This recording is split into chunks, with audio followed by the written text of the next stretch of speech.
हम डिस्कस करेंगे कि इसकी वजूहात, इसके कॉजेज़ क्या हो सकते हैं। थैलेसीमिया आमतौर पे बच्चों के अंदर क्यों मुंतकिल हो सकती है।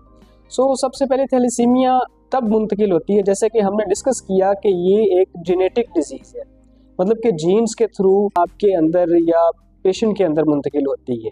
फॉर एग्जाम्पल, अगर एक पेशेंट, डॉक्टर्स के मुताबिक पाकिस्तान में थैलेसीमिया के फैलाव की बड़ी वजह कजन्स मैरिजेस हैं। शादी से पहले इसकी तशखीस जरूरी है। ये जाने बगैर कि इस ख़ानदान में थैलेसीमिया वाले बच्चे मौजूद हैं तो और आपस की शादियाँ फिर भी हो रही हैं, तो उन ख़ानदानों में थैलेसीमिया का मर्ज बहुत ज़्यादा पेशेंट है, उसके वालिदा और वालिद दोनों के अंदर क्रोमोसोम्स की म्यूटेशन हुई और वो म्यूटेड क्रोमोसोम्स बच्चे के अंदर जब जाएंगे तो उससे थैलेसीमिया का शिकार होगा। उससे जो थैलेसीमिया की जो टाइप हमारे सामने आएगी वो होगी थैलेसीमिया मेजर।